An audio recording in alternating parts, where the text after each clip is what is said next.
My wife, 35F, and I, 35 male, have been married for 15 years and we've been together for 20 years. We have 2 kids, 12, 14. We absolutely adore and work tirelessly to provide the best possible life for them. For the past 3 years, things have been somewhat bumpy. I understand that our kids are at an age where they require a ton of our attention and resources with school, band, club sports, and other extracurriculars, and I'm aware of the physical and emotional toll that can have on marriages. However, for these past 3 years, my wife and I have had very little intimacy and very little sex, and we've been trying very hard to work on that aspect of our relationship. This past year has been the most difficult and by far the darkest year in our marriage. We didn't talk very much. We essentially became roommates co-parenting our kids under the same roof. It was very depressing and very demoralizing. It was to the point where we began contemplating divorce, and it became very dark and gloomy in the household because of that. We began seeking help with both individualized therapy and couples therapy, and it seems to have helped some. Little by little we started to get along and started to have deeper conversations about what our marriage looks like and what we would love for it to look like. This is where it gets tough. As time passed, my wife started to tell me she no longer was in love with me and that she only saw me as a best friend. That she only loved me in a very platonic way, and this was one of the main reasons she didn't have any desire for intimacy and let alone sex. This was very shocking to me, and quite frankly, I was devastated. I became angry and depressed, and I couldn't fathom the thought that I was no longer wanted or desired by the person I felt completely in love with. Things began to deteriorate again, and not long after, we were back to square one. I sat down with her one afternoon and had a heart-to-heart and began to ask questions about where the root of this problem lies, and her answer was, "I don't know, and that I have built up resentment towards you, but I don't know where it stems from." As you can imagine, this provides very little to no insight into how to approach this. I'm puzzled, I'm frustrated, and I do not know what to do at this point. Currently, we've arrived at a place where she says that she has no sex drive and no desire for intimacy or connection. She says that all she wants is simply companionship, which basically means our co-parenting roommate dynamic. I asked her what I could possibly do, or what is it about me that is so unattractive or undesirable, and her response is always, "I don't know." She stated that she does love me, but it's not the same. That she has been feeling disconnected for years and that our marriage just takes up too much work. Her focus is only the children for now, and that my co-parenting contributions are meaningful to her in our home. I'm at a loss, and I'm mainly venting about my frustration. It's tough to realize that the person you love has no feelings for you. I feel like at this point I'm only here to contribute financially and as a parent. I feel like what she means with companionship is that she's comfortable with the convenience of having a good father for our kids and my financial contribution to the household. In regard to intimacy and her sex, she basically told me that it's not something she's interested in or wants at this time. She mentioned that the only way to get to a point for any of that is to be intoxicated, which I believe is incredibly awful and very wrong. I told her I do not think forcing herself to have sex or be intimate by drinking or smoking is good, and I declined to be a part of that, which to my surprise, it upset her and made her more distant. We're both extremely honest and transparent. We've never cheated on each other, and we are always free to look through each other's phones, emails, socials, etc., and we hardly ever do. I asked her if there was someone else and she declined. Honestly, I believe her. We then peacefully went through each other's things, and as expected, it was clean. We've always been very forward, even with the hard topics, so I don't smell nor feel any foul play or infidelity. Am I wrong for declining to only be intimate or have sex when she's intoxicated? I'm firm on my stance of not partaking in this only when I'm high or drunk sex because it doesn't sit well with me. I do not know how to help our situation, and I'm starting to become a bit anxious and desperate. We're both fairly young and healthy individuals and good looking. We both have good standing careers and are good parents. I'm just not sure how our lives could have driven us to this point. I'd love some outside perspective on this matter and some insight on how to address something like this. It feels so awful to be unwanted and undesired by my own spouse. I hate it. We did some swinging in the past. That was fun for some time. We mutually decided to stop doing it, and we have established it's not the case. When we were swinging, however, our marriage seemed to be in a good place. This is something we did disclose with our couple therapist and made sure to include it to make sure we're not neglecting an obvious potential issue. I will say, I did ask my wife if what she experienced during swinging is something that is affecting her view on our relationship, and she said it wasn't. Our swinging experience was always together, and it was very sex-driven. Nothing really emotional or poly. Truth is, I have to believe her at her word. I have no reason to distrust her. To date, she's always been very forward and never afraid of dealing things head on. No matter how painful. Swinging was her idea. Not mine.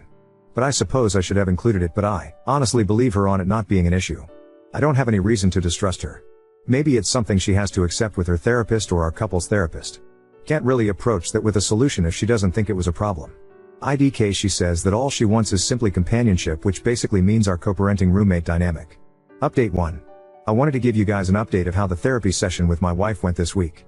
Not sure if this is helpful or not, but I took many of the responses/comments/suggestions from my initial post and put together some things I wanted to discuss with our couples therapist to help us navigate some of the core issues that may be affecting this situation. One of the main things that is the buzzword of this has been the term resentment, and it has been really eating me up inside knowing my wife keeps telling me she doesn't know why she's resentful or doesn't know why this is affecting her emotionally/mentally. I brought this up with our therapist once again and resurfaced the conversation about being married for so long, 15 years, and being together since we are 14 years old. Our long history of growing up and how having children when she was 19 years old, me 20, significantly changed the trajectory of our lives. We experienced severe poverty and many hardships in the process, and we essentially had zero social life for the past 10 years because we were so busy raising babies, 2 kids now ages 12 and 14. She followed up with tons of questions directly mostly at my wife about her feelings towards this, and 90% of the responses were very our kids focused. It definitely felt like she was afraid of saying yes it sucked because she would feel guilt or shame because it would imply she regrets the kids. I mentioned this in the session, and the therapist encouraged her to look at this outside of the lens of being a mother and to try to view it a bit more selfishly and individually, and it was very eye-opening. My wife mentioned that she was very frustrated with the fact that we did miss out on many things in life. She also was very clear in saying, I do not think I missed out on other partners or dating or partying, but I certainly lost all my friends. This was huge because one of the big pieces that has caused a strain in our lives is how siloed and isolated we've been, again busy raising kids. I followed up by reminding her that it's important to have good friends and to make time for herself and her friendships. For the past 3+ years, we've had multiple conversations about friends and how it is important to have them in life. Especially when you have similar peers that can help in many areas of life that perhaps we have no experience navigating, and even simply for enjoyment. It has always been something my wife avoids, even though she's always been someone who needs that external stimuli. The main reason for her not investing in friends or even herself has always been the kids. Like I mentioned earlier in this post, 90% of the answers have to relate to the kids to some degree. At this point in our session I started to feel like there was a common denominator, the kids, in most of the frustrations and problems she was experiencing. So I simply asked her, do you think you may be upset at me because I'm responsible for these kids in the sense that I got you pregnant so young? I wasn't ready, but she said that she was upset at me for that.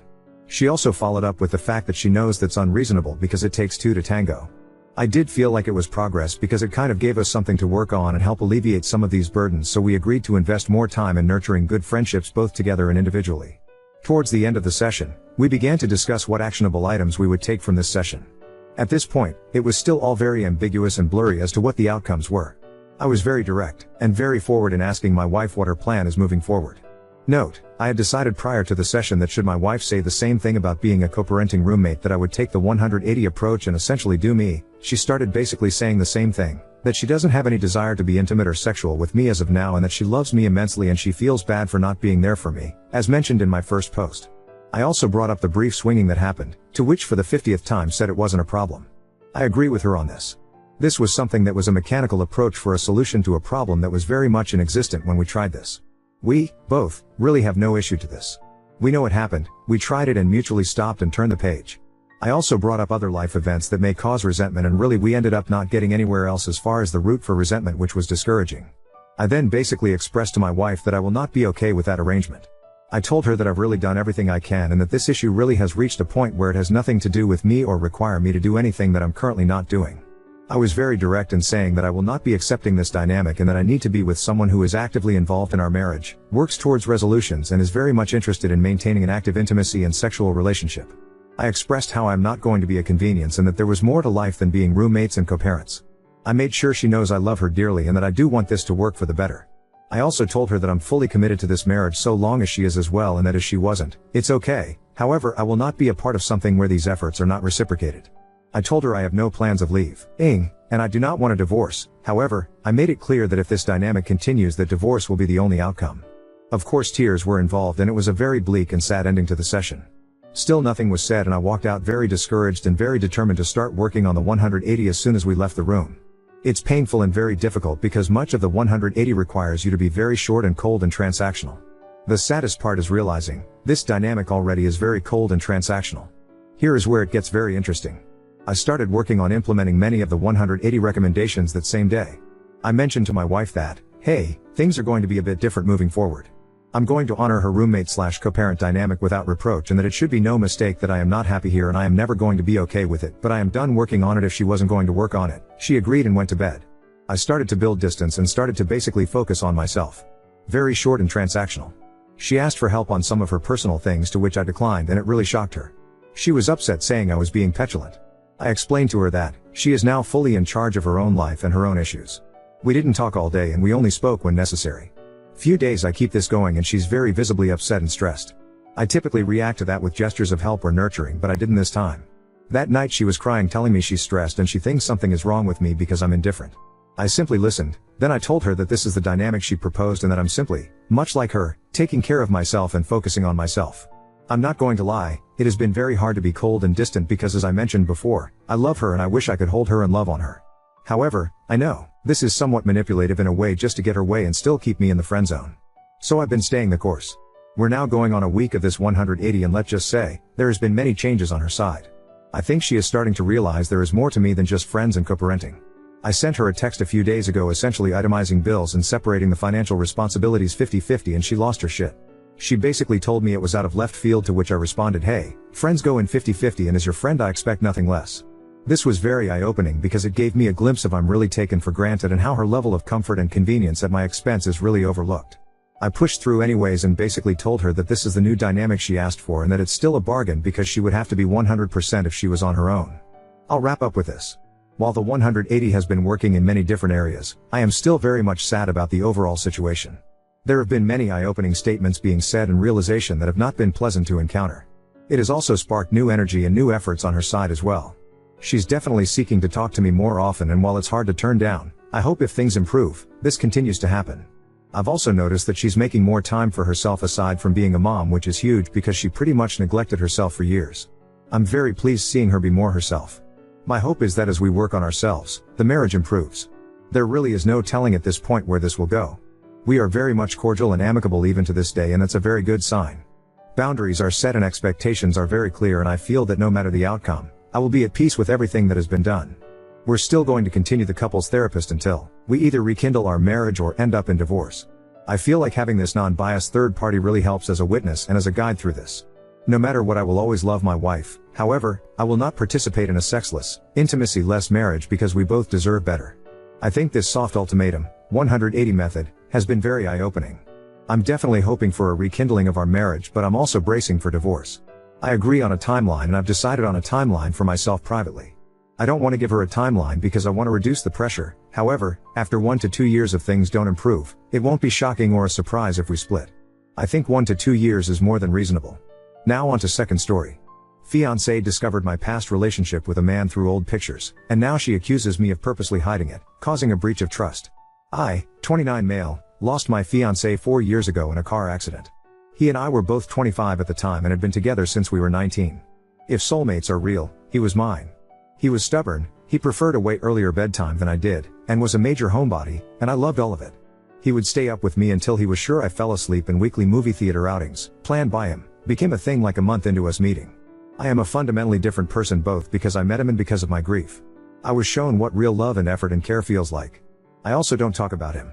I go to therapy once a week. Otherwise, it's silence on that topic from me. He lives on in me in the ways I try to emulate him. I practice the patience he had that I always struggle to find. I go after career-related opportunities that scare me because I know he would encourage me to. Sometimes I let myself stay in bed because I know he'd be gentle with me and let me do that too. But I don't talk about him, and I probably never will. I'll make the occasional "oh, XWO, ULD love this" comment when I'm with friends who knew him well. With strangers, nothing. My friends and family respect that, as well. I'm engaged again. My fiancée, 31F, obviously knows I was engaged before. I pretty much told her my last partner passed away and I don't talk about it. I don't use social media in really any capacity anymore, but she happened to stumble upon an old Instagram profile of mine recently and saw him heavily featured. This led to her accusing me of purposefully keeping this from her. I don't really see why his gender matters, and I told her so. She said I've broken her trust. Times like these are when I long for the life I was living before. But grief fucked up my brain, so I'm not sure if I'm being insensitive. Edit, she knew I am bisexual. The only thing she didn't know was that my fiancé was a man. Update 1. Yesterday, I had an emergency therapy session because I was spiraling and didn't feel prepared to tackle the upcoming conversation with my fiancé without one. It was hard but necessary, as I was finally honest about just how much I was compartmentalizing my grief. It laid the foundation for where I'd like to go moving forward. Now I have to put in the legwork. The few hours between my therapy appointment and my fiancé getting off work was evidence of just how avoidant I've become. It was a conversation we needed, but definitely not one I wanted. When we finally sat down to talk, I asked her to start us off by telling me exactly what was bothering her about the whole situation. She said because I had come out to her in a casual way, the way I come out to anyone, by mentioning it early on when it seems natural to bring up, she didn't realize how serious I was and this made her look at me differently. She apologized for that and suggested that if I told her more about him now, it might be an easier pill for her to swallow. I tried, but there was this knot in my stomach the entire time I tried to pick a place to start. And maybe this is me being cruel, not giving her the benefit of the doubt, but it just didn't feel right. She hadn't come and said, I was shocked because I realized how little I know about this time in your life. Would you be open to talking about it now? Instead it felt like, tell me what you saw in him so I can attempt to rationalize your orientation. I told her I needed some time, so she went to stay elsewhere for the weekend. A longtime good friend of mine came over this morning. I think the combination of anonymously talking more openly about my partner here as well as being more open with my therapist helped remind me of how joyous and cathartic it could be. I don't know the exact catalyst, but I do know I spilled my guts. We talked for hours about things I haven't told anyone in years. I expressed how nervous I was about possibly living alone again, and I was told that I did never have to worry about that an SOS text message would be all it took for me to have company if I needed it. Same goes for all my friends and family. I'm so lucky I have an incredible support system. 5 minutes into that hours-long conversation, I already knew. The trust, security, and love I felt made room for this newfound openness. The absence of any one of those marks a relationship DOA, and is why I felt physically ill trying to share his memory with her. I truly wish her the best. I think going our separate ways will be good for both of us. We weren't getting what we needed from each other. She's supposed to be coming back tomorrow, so we'll have the talk then. I have lots of work to do, but for tonight, I get to be reminded of what safety feels like. Edit, please see this comment where I elaborate on the conversation she and I had. There seems to be this misunderstanding where I blame her for everything because she didn't perfectly respond to the situation. Two things can be true. I wasn't open. I am largely accountable for the problems in this relationship and I never should have entered it if I wasn't ready. She also said ignorant things. I'm not angry about it and it's certainly not the sole reason we're breaking up. It's just another reason, on the pile of reasons why this isn't sustainable. Me still not feeling comfortable enough to share with her equals me blaming her for everything, or even the majority. It was just the final nail in the coffin between maybe we can make this work with a lot of effort and this needs to end now.